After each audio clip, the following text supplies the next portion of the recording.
আচ্ছা সমস্যা নেই। আচ্ছা একটু কথা কম বলিও, কারণ তোমরা কথা বললে সেটা হচ্ছে বাইরে যাবে। আচ্ছা ঠিক আছে, দেখো তাহলে আমি তোমাদেরকে বয়েলের সূত্র বলাইছিলাম। তো বয়েলের সূত্র কি বলে? চাপের সঙ্গে আয়তনের সম্পর্ক কেমন? চাপের সঙ্গে আয়তনের সম্পর্ক ব্যস্ত অনুপাতিক। এই কথার অর্থ কি? যদি আমি চাপ বাড়াই তাহলে কোন একটা গ্যাসীয় পদার্থের আয়তন কমবে, আর যদি চাপ কমাই তাহলে আয়তন বাড়বে। হ্যাঁ, আর আমরা চার্লসের সূত্র থেকে কি জানছি? টি সমানুপাতিক ভি। তার মানে কি তাপমাত্রার সঙ্গে আয়তনের সম্পর্ক কেমন? তাপমাত্রা বাড়লে আমার আয়তন বাড়বে, তাপমাত্রা কমালে আমার আয়তন কমে যাবে। আচ্ছা দেখো, আবার আমরা কিছু আগে দেখলাম আমার ঘনত্ব নির্ণয়ের সূত্র কি? Rho is equal to M divided by V. ধরো এইখানে আমার এম নাই, যদি আমার এখানে এম না থাকে, বা এটাকে আমি এভাবে লিখতে পারি না, দেখো তো 1/v ইন্টু এম লেখা সম্ভব? এই যে এম ভাগ ভি কে এভাবে লেখা সম্ভব? 1/v ইন্টু এম লেখা সম্ভব না? সম্ভব কি না? তাহলে দেখো তো আমি যদি এমটাকে সরাই রাখি তাহলে ঘনত্বের সঙ্গে আয়তনের সম্পর্ক কেমন হচ্ছে? ব্যস্ত নদী। তোমরা বলতে পারবো যে আমার এই ঘনত্ব তার সঙ্গে আয়তনের সম্পর্ক কি? ব্যস্ত অনুপাতিক। তাহলে তোমাদেরকে যদি কাজ দেই, দেখো চাপের সঙ্গে আয়তনের সম্পর্ক আছে, তাপমাত্রার সঙ্গে আয়তনের সম্পর্ক আছে, আবার ঘনত্বের সঙ্গে আয়তনের সম্পর্ক আছে। এখন আমি তোমাকে কাজ দিলাম, তাহলে ঘনত্বের সঙ্গে তাপমাত্রার সম্পর্ক কি ভাবো তো তোমরা। আবারও বলছি, দেখো চাপের সঙ্গে আয়তনের সম্পর্ক আছে, তাপমাত্রার সঙ্গে আয়তনের সম্পর্ক আছে, আবার আয়তনের সঙ্গে ঘনত্বের সম্পর্ক আছে। তাহলে তাপমাত্রা আর ঘনত্বের মধ্যে সম্পর্ক কি হতে পারে? আচ্ছা তাহলে আমরা একটু বোঝা ট্রাই করি। তাপমাত্রা বাড়ালে আয়তন বাড়ে। আচ্ছা আমরা একটু অ্যারোতে লেখা ট্রাই করি যে আমি টেম্পারেচার বাড়াই দিছি, এর ফলস্বরূপ কি পাবো? আয়তন আমার বেড়ে গেছে। এটা হচ্ছে প্রথম কেস। এখন এইখানে কি হবে? আয়তন বাড়া মানে কি? ঘনত্ব কমা। আয়তন বাড়া মানে কি? ঘনত্ব কমা। তার মানে দেখো তাপমাত্রা বাড়ালে আয়তন বাড়ে, তাহলে ঘনত্ব কি হবে? কমে যায়। তাহলে বলতে পারবো না যে এই যে তাপমাত্রার সঙ্গে ঘনত্বের সম্পর্ক ব্যস্তানুপাতিক? এই ব্যাপারটা বুঝছো? বুঝো না? আমি আবারও বলতেছি, দেখো তাপমাত্রা বাড়লে আয়তন কি হয়? বেড়ে যায়। এ দেখো আমি তাপমাত্রা বাড়াইছি, আমার আয়তন বেড়ে গেছে। আবার আয়তন বাড়লে ঘনত্ব কি হবে? কমে যাবে। তবে যেহেতু আয়তন বাড়ছে তাহলে ঘনত্ব কমে গেছে। তো আলটিমেটলি প্রথম রিজন কি? তাপমাত্রা বাড়ানো। প্রথমে আমি তাপমাত্রা বাড়াইছি, সেই তাপমাত্রা বাড়ানোর কারণে আমার আয়তন বেড়ে গেছে, সেই আয়তন বাড়ানোর কারণে আলটিমেটলি আমার কি হয়েছে? ঘনত্ব কমে গেছে। তাহলে বলতে পারবো না তাপমাত্রা বাড়লে আমার ঘনত্ব কমে যায়। এখনো কি ক্লিয়ার না? তোমাদের ফেসিয়াল এক্সপ্রেশন বলতেছে ক্লিয়ার না। বুঝো না আজমাইন? তাহলে ফেসিয়াল এক্সপ্রেশন এমন কেন? এই বুঝতে পারছো? না বুঝতে হয় বলো, আবার বলবো। আচ্ছা দেখো এইটুকু ক্লিয়ার যে তাপমাত্রার সঙ্গে আয়তনের সম্পর্ক সমানুপাতিক। আগে ক্লাস করছো? একটু হলেও করছো তো? এই লাইনটা কি বোঝাচ্ছে? যে তাপমাত্রা বাড়লে আমার আয়তন বেড়ে যায়, তাপমাত্রা বাড়লে আয়তন বাড়বে। এখানে কি এখানে কি দেখতেছো? যে আয়তন বাড়ে তাহলে ঘনত্ব কি হবে? কমবে। এই দুইটা কি একই সম্পর্ক? একই রকম দেখতে? বোর্ডের দিকে দেখো, একই রকম দেখতে। তার মানে এটা হচ্ছে ব্যস্ত অনুপাতিক, এটা আমার সমানুপাতিক। এই সম্পর্ক বলতেছে যদি আমি আয়তন বাড়াই তাহলে আমার ঘনত্ব কমে যাবে, আয়তন বাড়লে ঘনত্ব কমে যাবে। দুইটা সিদ্ধান্ত আগে নাও। তাপমাত্রা বাড়লে আয়তন বাড়ে, আয়তন বাড়লে ঘনত্ব কমে যায়। এখন দেখো আমি আবার মুছে দিচ্ছি। হ্যাঁ, যদি আমি তাপমাত্রা বাড়াই তাহলে আয়তন কেমন হবে? বাড়বে। এই যে আয়তন বেড়ে গেল, তখন আয়তন বাড়লে ঘনত্ব কি হয়? কমে যায়। তাহলে আলটিমেটলি দেখো তো এই মূলত তাপমাত্রা বাড়লে আয়তন কমে যাচ্ছে না, সরি ঘনত্ব কমে যাচ্ছে না? এটাই সম্ভব। তাহলে আমার তাপমাত্রার সঙ্গে ঘনত্বের সম্পর্ক কেমন হলো? ব্যস্তানুপাতিক। আমরা আগের মতো সূত্র আনতে পারবো না। কেমন করে আনবো? যে টি ব্যস্তানুপাতিক, এখানে আমরা ডি দেওয়া লিখি, কারণ কি পি লিখে ফেলছি তো, পি আর রো অনেক সময় ক্লাস করে দেয়। হ্যাঁ, আমরা এখানে ডি বা ডেন্সিটি লিখলাম, লিখতে পারি না 1/d লিখতে পারছি? আচ্ছা এটাই এরকমই থাক। এখন দেখো আমি তো তাপমাত্রার সঙ্গে ঘনত্ব দেখাই দিলাম, এখন আমি চাপের সঙ্গে দেখাবো। আগের মতোই বলো তো, যদি আমি চাপ বাড়াই তাহলে আয়তন কি হবে? আয়তন কি হবে? চাপ বাড়লে আয়তন কমে যায়, আর আয়তন করলে ঘনত্ব বেড়ে যাবে। তাহলে আমার আয়তন কমালে ঘনত্ব বেড়ে যাবে। তাহলে দেখো তো চাপের সঙ্গে, আচ্ছা এখানে ডি দ্বারা প্রকাশ করে, হ্যাঁ বুঝতে সমস্যা হবে তোমাদের। তাহলে চাপের সঙ্গে ঘনত্বের সম্পর্ক কেমন হইলো? সমানুপাতিক। তাহলে এইখানে সম্পর্ক কেমন হলো? সমানুপাতিক। এই ক্লিয়ার? বুঝতে পারছো? আমি আবার বলবো, দেখো এটা আমার কার সূত্র, কোন বিজ্ঞানের সূত্র? এটা বয়েলের সূত্রের গাণিতিক রূপ। এই সূত্র কি বলছে? চাপের সঙ্গে, মানে এখানে একটা, মানে আমি তো ভাষায় বলি, তাহলে সূত্রটা হচ্ছে এরকম, নির্দিষ্ট তাপমাত্রায় নির্দিষ্ট ভরের কোনো গ্যাসের আয়তন তার উপর প্রযুক্ত চাপের ব্যস্তানুপাতিক। সহজ কথায়, চাপ বাড়লে আয়তন কমে, চাপ কমালে আয়তন বাড়ে। আচ্ছা, তাহলে এইটুকু শিওর, যদি আমি চাপটা বাড়াই তাহলে আয়তনটা আমার কি করবে? ফল করবে, আয়তনটা কি হবে? কমে যাবে। আবার আমি ঘনত্বের সূত্র থেকে দেখছি, এই যে আমার যে ঘনত্বের সূত্র ছিল সেখানে দেখছি যদি আমার আয়তন কমায় দেই ঘনত্ব কি হয়ে যায়? বেড়ে যায়। তাহলে যখন চাপ বাড়াইলাম আয়তন কমলো, আয়তন কমলে ঘনত্ব আলটিমেটলি বেড়ে যাবে। তাহলে চাপ আর ঘনত্বের সম্পর্ক কেমন হলো? সমানুপাতিক। চাপ বাড়লে আমার ঘনত্ব বেড়ে যাচ্ছে। তোমরা এখন একটু বেসিক থেকে কল্পনা করো তো, মানে ভিজুয়ালাইজ করা ট্রাই করো। একটা পাত্রে 10 থেকে ধরো 10টা গ্যাস অণু আছে একটা পাত্রের মধ্যে, তুমি গ্যাস অণুগুলোকে চাপ দিচ্ছ, তাহলে কি হবে? অণুগুলো কাছাকাছি আসবে না? কাছাকাছি আসলে কি হবে? ঘনত্ব বেড়ে যাবে না? আগে সরল সেটানো ছিল, তুমি যখন চাপ দিবে তখন কি হবে? কাছাকাছি আসবে, কাছাকাছি আসলে কি হবে? ঘনত্ব বেড়ে যাবে। তাহলে সম্পর্কগুলো দেখো, চাপের সঙ্গে আয়তনের সম্পর্ক ব্যস্তানুপাতিক, তাপমাত্রার সঙ্গে ঘনত্ব আয়তনের সম্পর্ক সমানুপাতিক, তাপমাত্রার সঙ্গে ঘনত্বের সম্পর্ক ব্যস্তানুপাতিক, চাপের সঙ্গে ঘনত্বের সম্পর্ক সমানুপাতিক। এই ক্লিয়ার? বলতে পারবো আমার কি একজন সম্পর্কগুলো কেমন? দেখে দেখে বলো একটু। হ্যাঁ বলো, কি কি? তাপমাত্রার সাথে আয়তনের সম্পর্ক হচ্ছে সমানুপাতিক। হ্যাঁ, আর তাপমাত্রার সঙ্গে আয়তনের সম্পর্ক সমানুপাতিক। একটু একটু একটু এক্সপ্লেইন করে, মানে বুঝে বুঝে বলা ট্রাই করো। তাপমাত্রা বাড়াইছি তাহলে আমার ঘনত্ব বেড়ে গেছে, ঘনত্ব বাড়লে তাহলে আয়তন কি হবে? ঘনত্ব বাড়লে আয়তন কি হয়? ঘনত্ব বাড়লে আয়তন কমে যাচ্ছে, ঘনত্ব বাড়লে আয়তন কমে যাচ্ছে। সবসময় তো ভাইস ভার্সা সম্পর্ক হবে। আচ্ছা বসো, পারো, বুঝতে পারছি। এখন দেখো, আমরা যেমন এইখান থেকে সূত্র কি আনছিলাম, পি ওয়ান ভি ওয়ান থেকে, মানে পি আর ভি সম্পর্ক থেকে আমার যে সূত্র ছিল সেটা কেমন ছিল? এরকম ছিল না? গত ক্লাসে করাইছি, P one V one is equal to P two V two, এরকম ছিল তো। আর এইখান থেকে কেমন ছিল? এখান থেকে ছিল T one divided by T two is equal to V one divided by V two, এরকমই তো ছিল। আচ্ছা তাহলে দেখো তো, এই যে এখানকার সম্পর্ক, এখানে আমরা এভাবে লিখতে পারবো না যে পি সমানুপাতিক ডি, লিখতে পারবো তো? আর এখানে অলরেডি লিখে ফেলছি টি সমানুপাতিক 1/d। দেখো তো এইটা কি এটার মতো না সম্পর্কটা? দেখো পির সঙ্গে ব্যস্তানুপাতিক সম্পর্ক, টির সঙ্গে ব্যস্তানুপাতিক সম্পর্ক, তাহলে সূত্র কেমন আসবে? এটার মতো কেমন আসবে দেখো তো, T1 D1 is equal to T2 D2। বিশ্বাস না হলে এটা যেমন করে আনছিলাম হাতে ট্রাই করে দেখো, এটা চলে আসবে। এটা কেমন করে আসছে দেখাইনি গত ক্লাসে? দেখাতে হবে একবার। আচ্ছা আমি একবার দেখাই দিচ্ছি।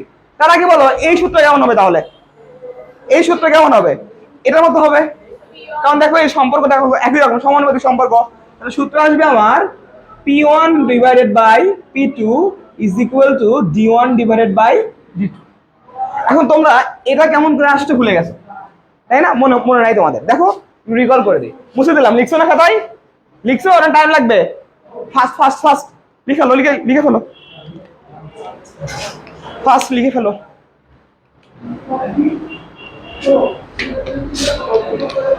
লিখছো তুমি? লিখে ফেলো, লিখে ফেলো।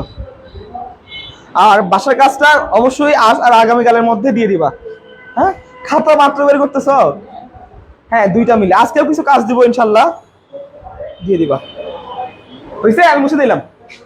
উপরে পার্টটুকু হয়েছে তো, যাদের হয় নাই অন্য খেলা দিয়ে কেউ লিখে নাও।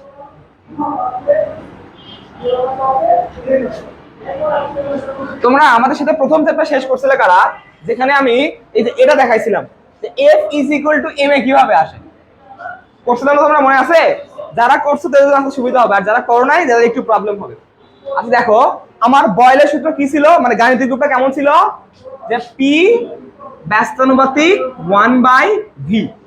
যখন এইরকম কোন সমানুপাতিক অথবা ব্যস্তানুপাতিক থেকে তুমি ইকুয়েশন আনবা, এটা কি ইকুয়েশন আছে? বলো তো সমীকরণ কাকে বলে? সমীকরণ কাকে বলে? সমীকরণ একটা সমান চিহ্ন থাকে, যার সমান চিহ্নের উভয় পাশে যা দুটো রাশি থাকে সে রাশিগুলোর মান কি হয়? সমান হয়। আচ্ছা এখানে কি আছে? আছে এখানে? এটা কি সমীকরণ? সমীকরণ আমাকে কি করতে হবে? সমীকরণ বানাতে হবে। তো প্রথম কাজ হবে এই যে ধ্রুবকটা সমানুপাতিক চিহ্ন আছে, এই সমানুপাতিক চিহ্ন উঠানো।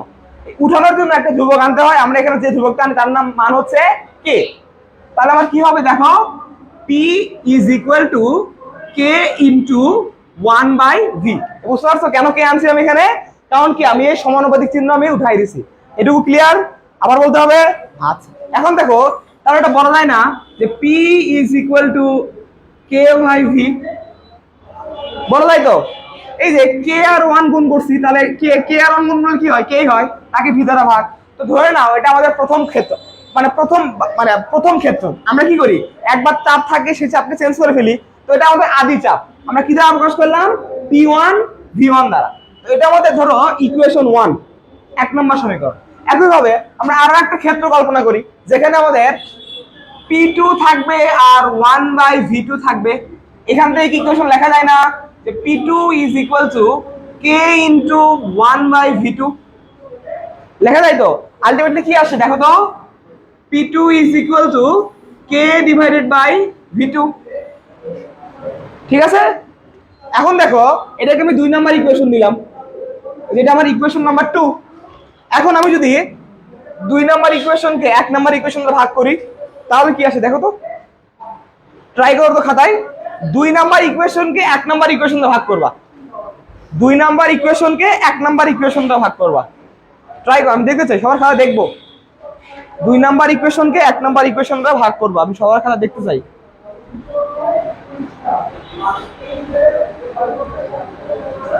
দুই নাম্বার ইকুয়েশনকে 1 নাম্বার ইকুয়েশন দ্বারা ভাগ করো,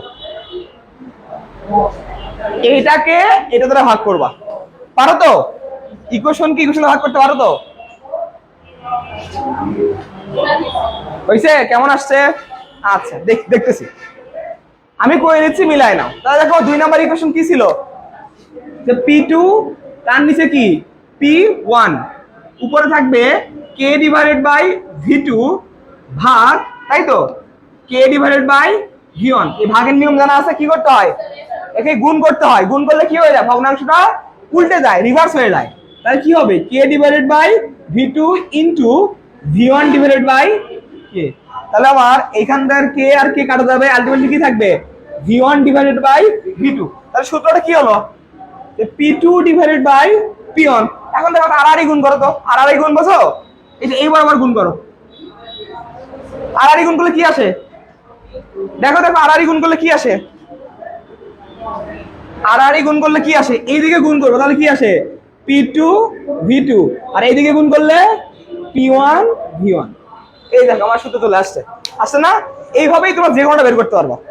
আচ্ছা, এখন প্রশ্ন করতে পারো ভাইয়া এই লাইনটা তোর আসলে কি বোঝায়, এই গাণিতিক লাইনের মানেটা আসলে কি? এটা তোরা বোঝায় যে কোনো সিস্টেমের, যে কোনো একটা সিস্টেম নিবা, সেই সিস্টেমে তুমি যদি চাপ আর আয়তন গুণ করো সব সময় একই মান পাবা। প্রত্যেকটা বার চাপ আর আয়তনের গুণফল কি হবে, সব সময় সমান হবে। চাপ আর আয়তনের গুণফল সব সময় কি হবে, সমান হবে। কোন ক্ষেত্রে, একটা নির্দিষ্ট গ্যাস যার ভরটা ফিক্সড।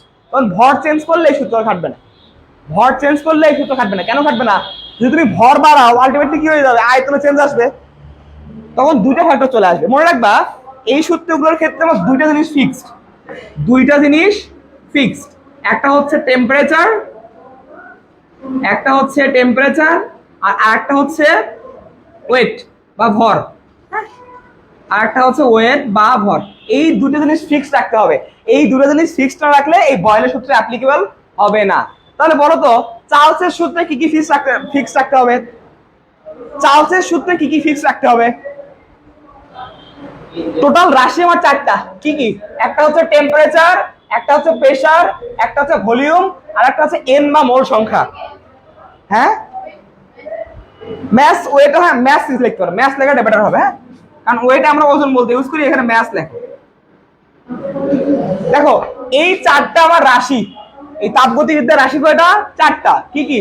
তাপমাত্রা, T for temperature, P for pressure, V for volume, আর এন ফর মোল সংখ্যা। মোল সংখ্যা পড়াবো। আচ্ছা তাহলে দেখো এই যে আমার 4টা আছে টিপি ভিএন, এগুলোর মধ্যে খেয়াল করবা আমরা যখন বয়লের সূত্র পড়তেছি, খেয়াল করে দেখো এই যে এই দুটো রাশি নিয়ে নিচ্ছি আমরা, খেয়াল করছো, পি আর ভি। দেখো পি আর ভি, তার মানে ফিক্স কোনগুলা, টি আর এন, টি আর এন। তাহলে বলো তো চার্লসের সূত্রে কোনগুলো নেই আমরা, চার্লসের সূত্রে কি কি নেই, টি আর ভি। তাহলে ফিক্স কি কি, PRN PRN। তাহলে যদি ভাষায় বলতে বলি, এই সূত্রটা কিন্তু ভাষায় বলতে বলি, তাহলে কি বলবা? যে নির্দিষ্ট তাপমাত্রায় নির্দিষ্ট ভরের কোনো গ্যাসের আয়তন তার উপর প্রযুক্ত চাপের ব্যস্তানুপাতিক। বোঝো না এবার? দেখো আবার বলতেছি, দেখো যখন তুমি বয়েলের সূত্রটা নিচ্ছ PRV, দেখো তো রাশি কয়টা আমার এখানে? 4টা। কি কি? তাপমাত্রা, চাপ, আয়তন আর কি মোল সংখ্যা। তুমি যখন বয়েলের সূত্র নিয়ে ক্যালকুলেশন করতেছো তখন তুমি কয়টা রাশি নিছো? 2টা। কি কি? চাপ আর আয়তন। তোমার রাশি কয়টা? 4টা। নাও নয় কি কি? তাপমাত্রা আর মোল সংখ্যা। তার মানে তুমি যে ধরনের ক্যালকুলেশন করতেছো সেগুলো চেঞ্জ হচ্ছে, আর যেগুলো তুমি নাও না এগুলো ফিক্স আছে, এগুলো কোনো চেঞ্জ নাই। সেটা ধরে লিখছি টেম্পারেচার আর ম্যাস, এইগুলো কি নাই, পরিবর্তন নাই। তুমি যখন চার্জের সূত্রে দেবা তখন দেখবে তুমি কাজ করতেছো পি আর ভি নিয়ে। কারণ আমার রাশি ইউজ করতেছে কি কি? একটা হচ্ছে চাপ আর একটা হচ্ছে মোল সংখ্যা। তাহলে চার্জের সূত্রে কি কি ফিক্সড? মোল সংখ্যা আর চাপ। যদি ভাষায় লিখতে বলি তাহলে লিখবো, আচ্ছা এটাকে ভাষায় বলো তো, এই লাইনটাকে কি বলবা? চাপ ব্যস্তানুপাতিক আয়তন, তাই বলতে পারো। একটু সুন্দর করে বলতে পারি যে আয়তন প্রযুক্ত চাপের ব্যস্তানুপাতিক। প্রযুক্ত মানে কি? যে চাপটা দেওয়া হয়েছে, চাপ যদি বেশি দেয় আয়তন কমে যাবে, চাপ যদি কমায় নেয় আয়তন বেড়ে যাবে। তাহলে এই বয়েলের সূত্রটা কিন্তু ভাষায় লেখা ট্রাই করতেছি। কি লিখবো? যে নির্দিষ্ট তাপমাত্রায় নির্দিষ্ট ভরের গ্যাসের উপর আয়তন তার উপর প্রযুক্ত চাপের ব্যস্তানুপাতিক লিখে রাখো। বয়েলের সূত্রে কি বলছি? যে নির্দিষ্ট তাপমাত্রায় নির্দিষ্ট ভরের গ্যাসের আয়তন তার উপর প্রযুক্ত চাপের ব্যস্তানুপাতিক। এখানে আগে লিখে নাও, তারপরে কয়টা অর্ডিনেন্সে আন্ডারলাইন করতে বলবো। নির্দিষ্ট তাপমাত্রায়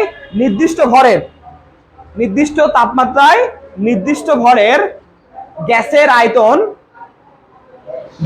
গ্যাসের আয়তন তার উপর প্রযুক্ত চাপের ব্যস্তানুপাতিক। এটা কার সূত্র? বয়েলের সূত্র। এটা বিজ্ঞানী বয়েলের সূত্র।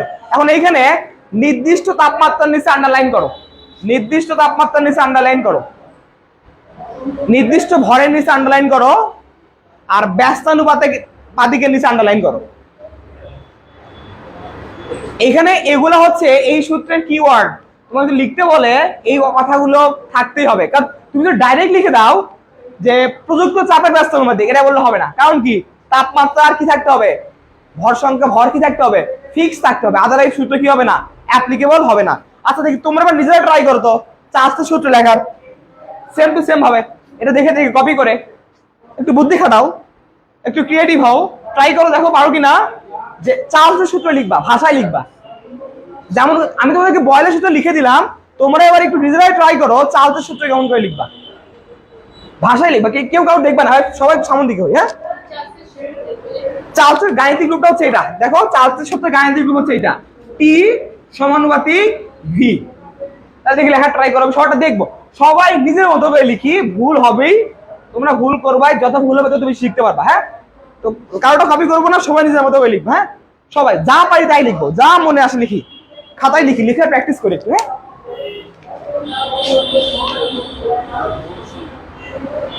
লিখার প্র্যাকটিস করি একটু আমরা।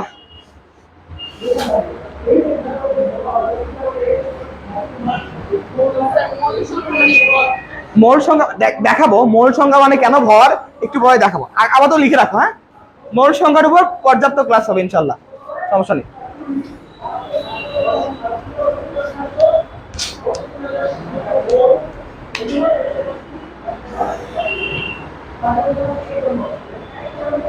লিখছো? বসে আছো কেন তুমি? ও লিখতেছো, সরি। তোমার লেখা শেষ? কি লিখছো?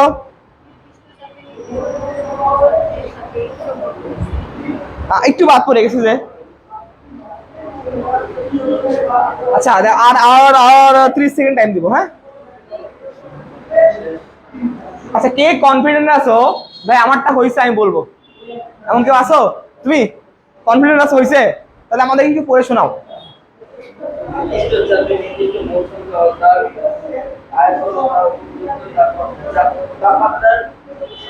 আচ্ছা অনেক টাকা 90% হয়ে গেছে, বসো। Thank you.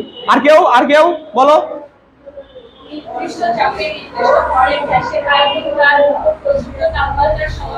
এই যে এটা একদম পারফেক্ট হয়েছে। হ্যাঁ, এটা একদম পারফেক্ট। তুমি কিন্তু তাপমাত্রা আর আয়তনের কথা উল্লেখই করো নাই। দেখো লিখছো তুমি কিন্তু তাপমাত্রা আয়তন লেখোই নাই। তুমি লিখছো? আচ্ছা, আর কেউ বলবা, বলতে চাও? ইন্টারেস্টেড আছো যে আমি বলবো? কেউ বলবো তোমাদের মধ্যে কেউ? আচ্ছা, আমি বলে দিচ্ছি কি হবে। এরকম হবে, দেখো তো আমার চার্লসের সূত্রে কোন দুইটা রাশি ইউজ করতেছি আমরা? তাপমাত্রা আর আয়তন। তাহলে আমার ফিক্স থাকবে কোন দুইটা? চাপ আর মোল সংখ্যা। কারণ আমার রাশি তো চারটা, এই দুটো যখন ইউজ হচ্ছে তার মানে বাকি দুইটা কি আমার কি ফিক্সড। তাহলে হবে নির্দিষ্ট চাপে নির্দিষ্ট মোল সংখ্যা বা নির্দিষ্ট ভরে, যে কোনো লিখতে পারো। নির্দিষ্ট মোল সংখ্যা লিখতে পারো, নির্দিষ্ট ভরও লিখতে পারো। আবারও বলতেছি যে নির্দিষ্ট চাপে নির্দিষ্ট মোল সংখ্যার গ্যাসের উপর গ্যাসের আয়তন, নির্দিষ্ট চাপে নির্দিষ্ট মোল সংখ্যার গ্যাসের আয়তন তার উপর প্রযুক্ত তাপমাত্রার সমানুপাতিক। তার উপর প্রযুক্ত তাপমাত্রা কি? সমানুপাতিক। এটা কার সূত্র ছিল? চার্লসের সূত্র ছিল। আচ্ছা, এইখান থেকে এটা তোমাদের লেভেলে লাগবে না, আরো একটু বড় ক্লাসে উঠবা। এই চার্লসের সূত্র থেকে একটা এক্সটেন্ডেড ভাষণ আছে, একটা গ্রাফ আঁকতে হয়। হ্যাঁ, বুঝলি না আপু? কিছু বলবা? আবার বলবো, আরেকবার বলবো? দেখো আমি আরেকবার বলতেছি। সেটা হচ্ছে এই রাশি চারটিকে কি বলে? এরা আমার তাপগতিবিদ্যার রাশি। হ্যাঁ, এই চারটা হচ্ছে আমার তাপগতিবিদ্যার রাশি।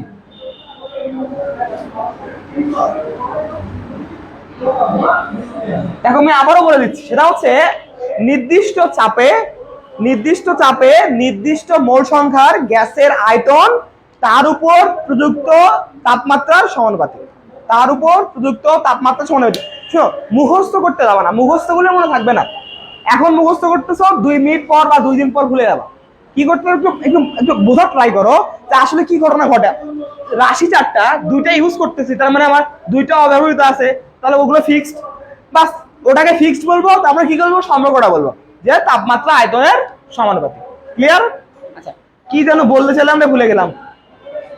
আচ্ছা, দেখি মনে হলে আবার বলবো, আবার হয়তো নেক্সট টপিকে আমরা যাই। হ্যাঁ, এই বোর্ড মুছে দিলাম। হ্যাঁ, কারো কোনো প্রশ্ন আছে? আচ্ছা,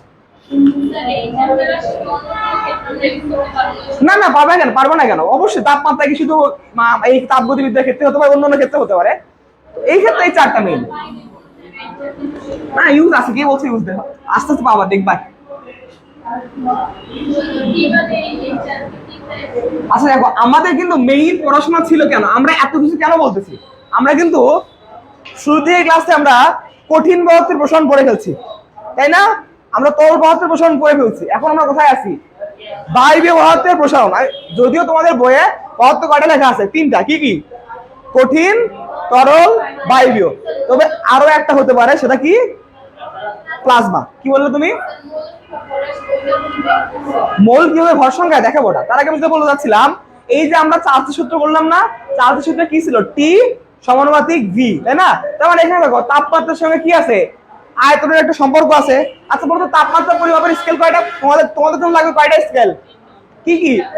সেলসিয়াস স্কেল লাগবে, ফারেনহাইট স্কেল লাগবে, আর কেলভিন স্কেল লাগবে। আচ্ছা, এর মধ্যে এসআই ইউনিট কোনটা? মানে ওয়ার্ল্ড ওয়াইড স্বীকৃত স্ট্যান্ডার্ড ইউনিট কোনটা? Kelvin unit. কোনটা ইউনিট? Kelvin unit. দেখো, এটা তোমাদের লেভেলে নাই, জাস্ট জানার জন্য বলতেছি। সেটা হচ্ছে এই যে চার্লসের সূত্রটা আছে, এই চার্লসের সূত্রের থেকে একটা গ্রাফ তৈরি করা যায়। তোমাদের এটা লাগবে না, তুমি যখন এইচএসসি তে উঠবা তখন এই গ্রাফ করবা। তো এই গ্রাফ থেকে একটা জিনিস দেখানো যায়, জাস্ট লিখে রাখো। এটাকে বলা হয় পরম শূন্য তাপমাত্রা। পরম শূন্য তাপমাত্রা। দেখো, এই পরম শূন্য তাপমাত্রা হচ্ছে এমন একটা তাপমাত্রা যে তাপমাত্রায় তত্ত্বীয় ভাবে যে কোনো একটা বস্তুর আয়তন শূন্য হতে পারে। কি বলছি? এই তাপমাত্রাটা এমন একটা তাপমাত্রা, তত্ত্বীয় ভাবে, প্র্যাকটিক্যালি কিন্তু না, থিওরিটিক্যালি বাস্তবে সম্ভব না, কিন্তু গাণিতিক ভাবে এই পরম শূন্য তাপমাত্রা হচ্ছে এমন একটা তাপমাত্রা যে তাপমাত্রায় কোন একটা বস্তুকে নিয়ে গেলে সেই বস্তুটা ভ্যানিশ হয়ে যাবে, তার আয়তন 0 হয়ে যাবে। মানে ফর এক্সাম্পল, আবারও বলতেছি, কিন্তু বাস্তব না, এটা কিন্তু আসছে কি থিওরিটিক্যালি, ম্যাথমেটিক্যালি সম্ভব। যেমন হয়েছে এই তাপমাত্রা হচ্ছে 0 ডিগ্রি কেলভিন। কত? 0 ডিগ্রি কেলভিন। তাহলে বলো তো সেলসিয়াসে কত? বের করো তো, কুইক বের করো। সেলসিয়াসে কত? ভালো করে দেখো, -273। দেখো 0 ডিগ্রি কেলভিনে, আর সেলসিয়াসে কত? -273 ডিগ্রি সেলসিয়াস। এখন বুঝতে পারছো এটা কত কম তাপমাত্রা? -273°C, যেখানে আমাদের বোধহয় ইয়েতেই ওই যে অ্যান্টার্কটিকাতেই নর্মালি -40 -70 এই পর্যায়ে থাকে।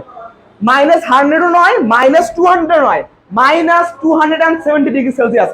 এত তাপমাত্রা আসলে কোনো তৈরি করা পসিবল হয়নি। তথ্যভাবে ওই চলচ্চিত্র থেকে দেখা যায় যে তুমি যদি কোনো একটা বস্তুকে এই তাপমাত্রায় নিয়ে যাও, তার আয়তনটা কি হয়ে যায়? জিরো হয়ে যায়। আয়তনটা কি হয়ে যায়?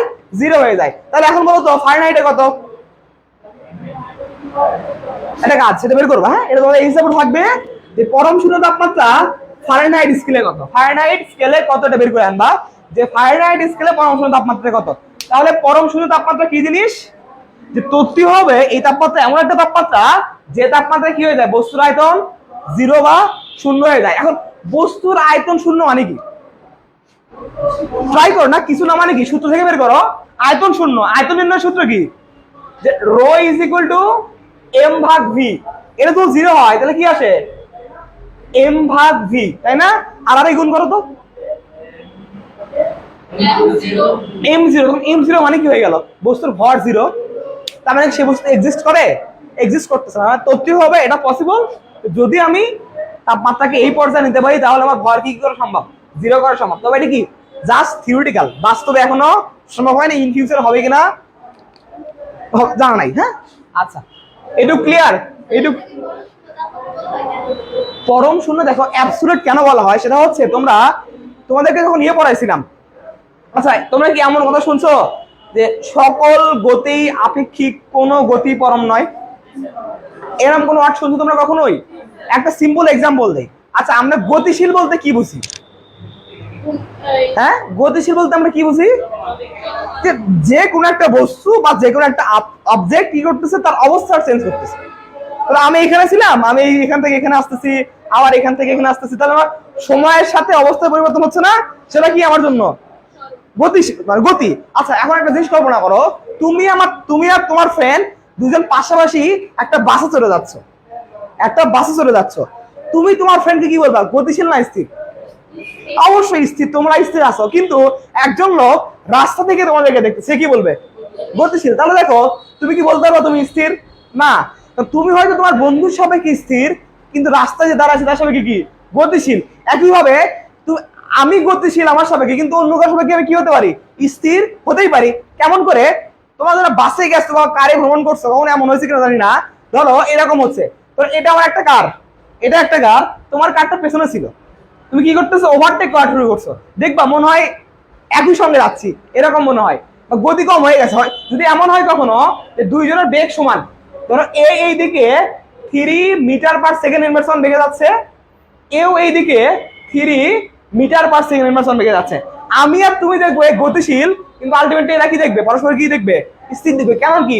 এদের অবস্থার পরিবর্তনের হারটা সমান। মানে দেখো, এই দুইটা জিনিস যদি আমি একই সঙ্গে নিয়ে যাই, তাহলে এও একে স্থির দেখবে, এও কি দেখবে? স্থির দেখবে। কিন্তু আমরা কি দেখবো? গতিশীল। এই জন্য বলা হচ্ছে যে সকল গতি বা সকল স্থিতি কি আপেক্ষিক।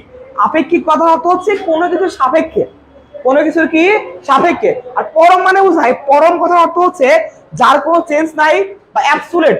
বুঝছো? অ্যাবসোলিউট মানে কি? যা কারোর উপর ডিপেন্ড করে না, এরকম কিছু। এই তাপমাত্রা হচ্ছে এমন একটা তাপমাত্রা যেটা সবার ক্ষেত্রে প্রলব্ধ হচ্ছে, যার কারণে আমরা কি বলতেছি? পরম শূন্য তাপমাত্রা বা অ্যাবসোলিউট জিরো টেম্পারেচার। মানে অ্যাবসোলিউট মানে কি? অ্যাবসোলিউট বলতে কি হচ্ছে? যেটা একদম রিয়েল, মানে এটাই হচ্ছে রিয়েল 0°C। এই জন্য বলা হচ্ছে পরম শূন্য তাপমাত্রা। কিন্তু আলটিমেটলি কিন্তু ওইখানে রিচ করা অসম্ভব, বা এখন আমরা রিচ করতে পারি নাই। ক্লিয়ার? কারো কোনো প্রশ্ন আছে? আচ্ছা দেখো এখন, হ্যাঁ, অ্যাবসোলিউট মানে অ্যাবসোলিউটের বাংলা হচ্ছে পরম। অ্যাবসোলিউট মানে অবভিয়াস ট্রু, এরকম কিছু বলা বুঝায়। দেখো এখন তোমাদের বলছিলাম না, এই যে এতগুলো সূত্র বললাম, আর একটা সূত্র বলছিলাম মানে অ্যাভোগাড্রো সূত্র, সেখানে আচ্ছা তোমাদের মোল সংখ্যা কি বুঝতে চাইছি। দেখো মোল সংখ্যা আসলে কি বোঝায়। দেখো মোল সংখ্যাকে প্রকাশ করা হয় n = W/m দ্বারা। এখানে nটা কি আমার? nটা হচ্ছে আমার মোল সংখ্যা। এখানে nটা হচ্ছে আমার মোল সংখ্যা, আর W হচ্ছে গ্রাম এককে ভর, গ্রাম এককে ভর, আর mটা হচ্ছে আমার আণবিক ভর। এই m নির্ণয়ের অনেক বড় একটা সূত্র আছে, লম্বা একটা সূত্র বের করা যায়, তবে এটা একদম প্রিলিমিনারি বা বেসিক সূত্র। দেখো এখন আমরা মোল কার বের করি ভাইয়া?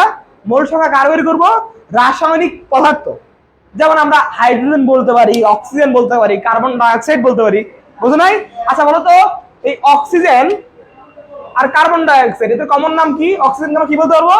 একটা অণু, একটা অণু। আর এ কি? একটা যৌগ। অনেকগুলো অণু মিলে কি হয়? একটা যৌগ হয়। আর শুধুও কি? একটা পরমাণু। একাধিক পরমাণু মিলে কি হয়? অণু হয়। আর দুইটা তিনটা অণু মিলে কি হয়? যৌগ হয়। যৌগ হয়। যৌগতে একাধিক মৌল কি থাকে? অণু থাকে বা পরমাণু থাকে, যে কোনো কিছু থাকতে পারে। যেমন তো এইখানে 2 অণু কার্বন ডাইঅক্সাইড আছে আর 1 অণু কি আছে? কার্বন আছে, কার্বন ডাইঅক্সাইড এখানে আছে। মানে 2টা অক্সিজেন আছে আর একটা কি আছে? কার্বন আছে, 2 অণু না।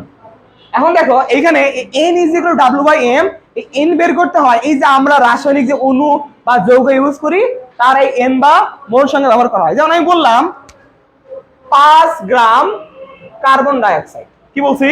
5 গ্রাম কার্বন ডাইঅক্সাইড, এর মোল সংখ্যা কত? এর মোল সংখ্যা কত? তাহলে কি হবে? এই যে 5 গ্রাম এটা হচ্ছে W এর মান, আর m কি? আণবিক ভর। এখন ভাই আণবিক ভর কি? তোমরা কি ক্লাস 8 এ আণবিক ভরের সঙ্গে পরিচিত ছিলা? ছিল না? আচ্ছা, তাহলে এই আণবিক ভর বোঝার আগে তোমাদেরকে বুঝতে হবে পর্যায় সারণী বলে কোনো কিছু আমাদের কেমিস্ট্রিতে এক্সিস্ট করে। পর্যায় সারণী নাম শুনছো? পিরিয়ডিক টেবিল নাম শুনছো? আচ্ছা বলো তো পৃথিবীতে মৌল কয়টা? এর মধ্যে প্রাকৃতিক কয়টা? না, প্রাকৃতিক 128। যাদের কাছে বই আছে পর্যায় সারণীটা বের করো, মজা লাগবে। বের করো, বের করো, পর্যায় সারণীটা বের করো। যাদের কাছে বই আছে দেখো সুন্দর একটা ছক দেওয়া আছে, রং বেরঙের, কালারফুল। পাইছো? এই দেখো সুন্দর একটা পর্যায় সারণী দেওয়া আছে, পাইছো? এটাই হচ্ছে পর্যায় সারণী। হ্যাঁ, এখানে কি করা আছে? আমাদের বিজ্ঞানীরা বা প্রাকৃতিক ভাবে যেসব মৌল আবিষ্কৃত হয়েছে বা নতুন করে তৈরি করা হয়েছে সেই মৌলগুলোর একটা তালিকা বলতে পারি আমরা। হ্যাঁ, যে তাদের পরিচিতি দেওয়া আছে এই পর্যায় সারণীতে। খেয়াল করে দেখো এখানে অনেকগুলো লম্বা লম্বা ঘর আছে, কলাম আছে, আবার কিছু ভার্টিক্যাল বা আড়াআড়ি দাগ আছে, আছে না? পাইছো না? খেয়াল করে দেখো একদম কোনায় দেখো এইচ লেখা আছে, একদম কোনায় দেখো, একদম কোনায় তোমাদের হচ্ছে তোমাদের দিক থেকে বাম পাশে একদম কোনায় দেখো এইচ লেখা আছে, তাই না? দেখো তার নিচে লেখা আছে হাইড্রোজেন, দেখছো? দেখছো? দেখো তারপরে তার উপরে লেখা আছে 1, লেখা আছে না 1 হাইড্রোজেন এইচ। হ্যাঁ, এটা হচ্ছে আমার পর্যায় সারণীর প্রথম মৌল, যার নাম কি? হাইড্রোজেন। এখন দেখো তুমি যদি পর্যায় সারণীটা খেয়াল করো দেখবা তোমরা এক কাজ করো, তোমরা হচ্ছে 11 নম্বর মৌল বের করো তো। 11 নম্বর দেখো এরকম লেখা আছে Na, দেখো 11 নম্বর দেখো ওই 1 2 3 4 5 দেখো Na লেখা, তাতে লেখা আছে সোডিয়াম। সোডিয়াম। এখন প্রশ্ন হচ্ছে ভাইয়া হাইড্রোজেন তো এইচ বুঝলাম, সোডিয়াম তো এইচ দ্বারা শুরু হয়, এখানে Na কেন? ব্যাপারটা বুঝতে পারছো? আমি আমার প্রশ্নটা কি ছিল?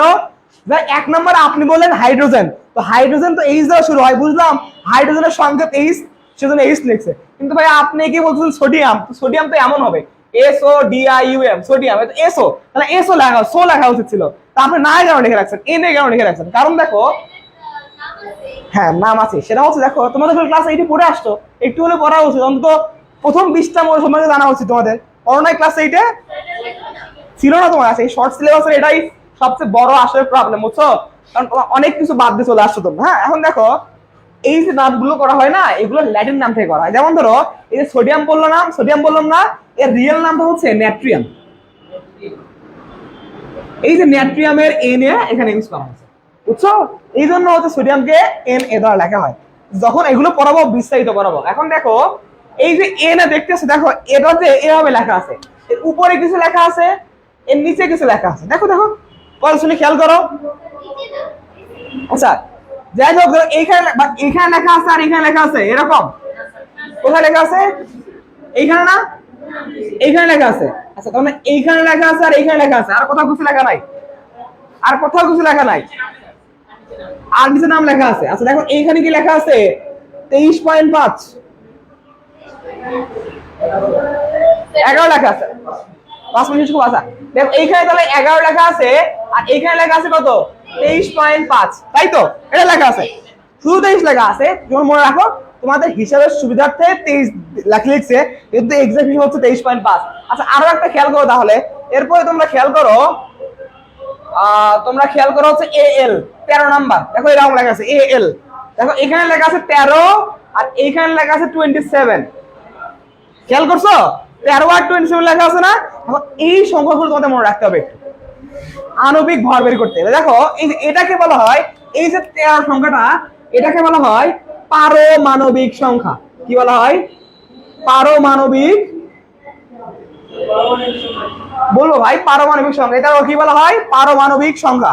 আর এই যে সাদা দেখতেছো না, একে বলা হয় পারমাণবিক, পারমাণবিক ভর। কি বলা হয়? পারমাণবিক ভর। এখন তোমরা যদি এই বেসিকটা অন্তত আছে যে একটা মৌল কি কি দ্বারা তৈরি হয়, কি কি দ্বারা তৈরি হয়? ইলেকট্রন, না না না, আমি বলছি একটা মৌলের পরমাণু, একটা মৌলের পরমাণুর মধ্যে কি কি মেইন স্ট্রাকচার পাবো আমরা, একদম ক্ষুদ্র। কোয়ার্ক তো আরো পরে, কোয়ার্ক স্ট্রিং এগুলো তো আরো অনেক বড়, মানে আরো ক্ষুদ্র লেভেলে গেল। বেসিক কথা বলতেছি একদম, মানে প্রাইমারিতে দেখা যায় কি কি, ইলেকট্রন, প্রোটন, নিউট্রন। আচ্ছা আমি একটা খুব সিম্পল পরমাণুর কি বলে মডেল আঁকি, সেটা হচ্ছে দেখো একটা পরমাণুতে এইরকম কক্ষপথ থাকে, অরবিট থাকে, এগুলো পড়বো আমরা। এর মাঝখানে একটা জায়গা থাকে, এই জায়গাকে বলা হয় নিউক্লিয়াস। কি বলা হয়? নিউক্লিয়াস।